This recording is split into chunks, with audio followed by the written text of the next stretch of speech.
Hi, and welcome to today's webinar, Short and Sweet, Tactics to Tell Your Story. In today's world, we are constantly being inundated with messages. It's a virtual tidal wave of information out there. Advertising is everywhere, from billboards and TV to product placement in our favorite movies. Text messages beep in, emails pile up, and people's attention becomes short and limited. So how do we as nonprofit communicators tell our story in the short time available? Well, today's webinar will help tackle this question and present some tactics to help us tell our story in that short period of time. My name is Lauren Kinsey, and a short bit about me. I currently create, promote, and manage cause marketing partnerships at United Way Worldwide, and I'm also pursuing a master's in public relations and corporate communications at Georgetown University.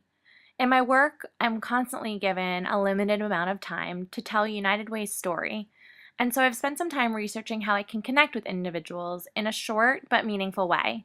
So let's get started tackling this issue together. According to Neil Postman's book, Amusing Ourselves to Death, the attention span of humans was considerably longer years ago. But now, Jeff Davidson of the Complete Guide to Public Speaking says it's probably only about 7 minutes. There are numerous theories as to why we have such a short attention span, but we'll leave that to others to discuss. Today, instead, we're going to really dive in to see how you can make over your communications in presentations, in person, in social media, and online to keep it to under those 7 minutes. We're going to start our makeover with the elevator pitch.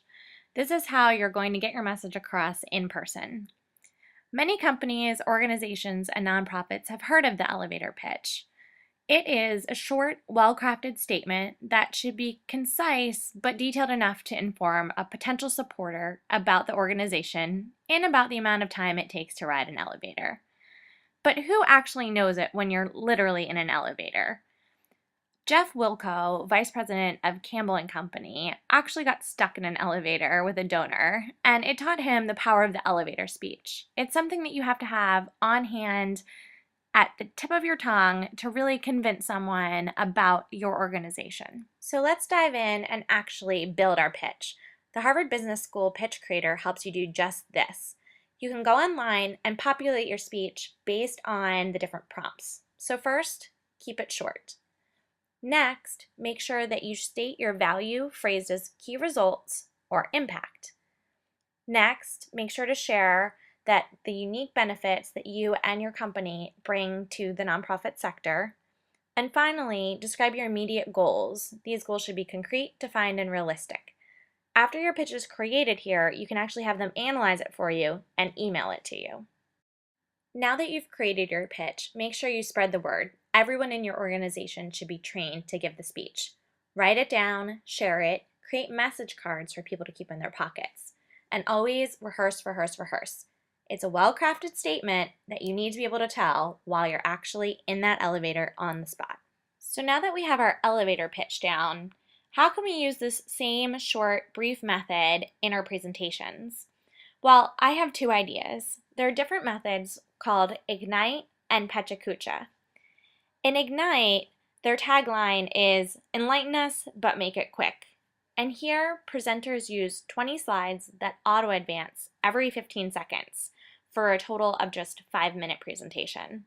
And PechaKucha is similar, but instead the presentation consists only of 20 images, and these last for 20 seconds each. These formats I've seen used for nonprofit education to others in the nonprofit world. For example, I've seen one at the Nonprofit Tech Conference where they taught nonprofits how to use new technology. And at United Way, we've used this method to teach an internal staff conference. However, I haven't seen any nonprofits use this method to tell their story to volunteers, funders, or advocates. But I believe it would be just as powerful, and I'm looking forward to see some nonprofits actually employ this method. Both of these methods help keep your presentation fresh and capture people's attention. But one word of caution, make sure you rehearse or they can easily go awry. There are many emerging new ways to share your story on social media in a short way. One of my favorites is Storify. According to the New York Times, Storify was originally created to help journalists, and now many others are using this handy online tool, including nonprofits. Using the Storify website, you can curate content from Twitter, Facebook, YouTube, and more. You can also add text and embed the resulting collage of content into your Twitter, Facebook, or other social media feeds. So quickly, let's go through how the Storify website works. First of all, you're going to go ahead and sign up, and then go ahead and click Create Story. Here you'll enter your headline. So we're going to think about Sandy that recently struck the East Coast. Go ahead and type that in, and you can also add a small description underneath if you would like. Then you can go through to the different sites that you want to curate media from and search. Here you'll see me searching for Twitter, just under the word Sandy.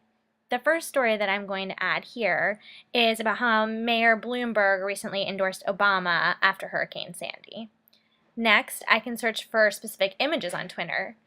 Here's a great photo that Alyssa Milano went ahead and updated, and it shows how her neighbors are sharing their electricity with others that don't have it to recharge their phones, etc. Next, I'm going to check out Facebook. Here I'm going to be a bit more specific, and I'm actually going to type in Sandy and marathon.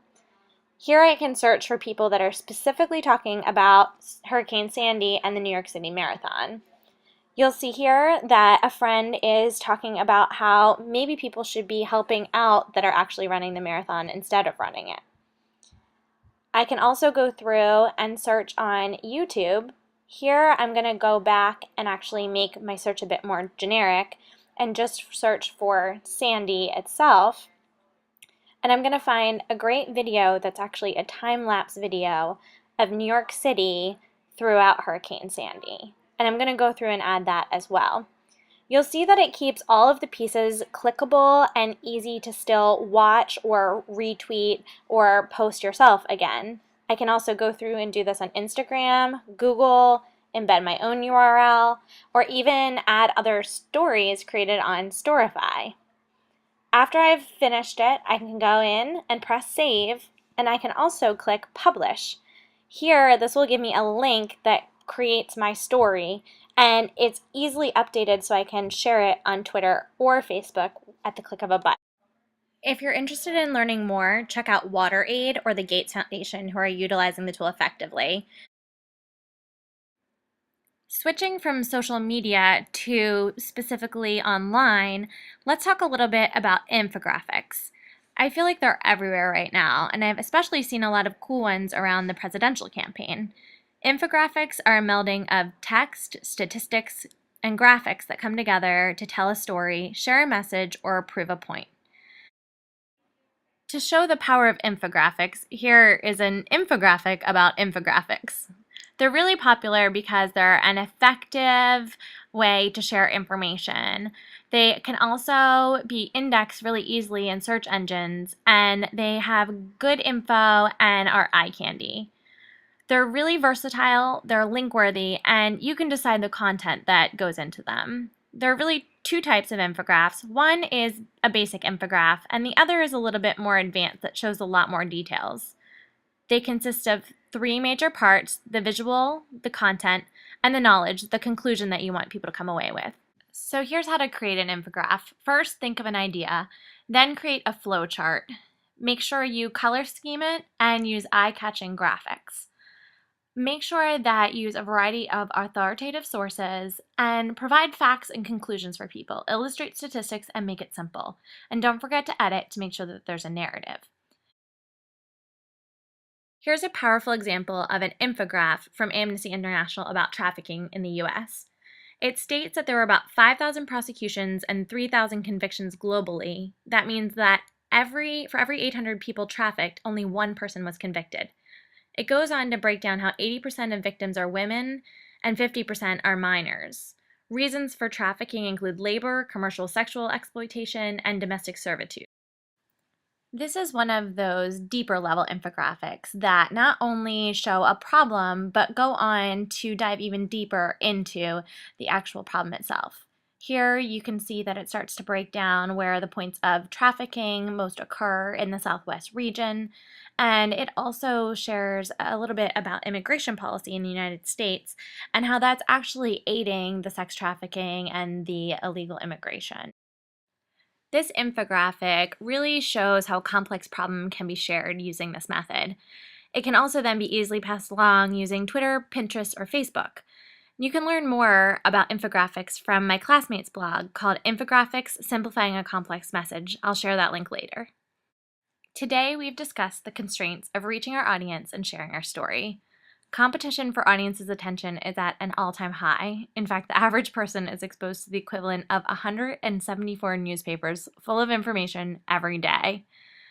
Hopefully you've learned 4 new tactics to capture the attention of publics.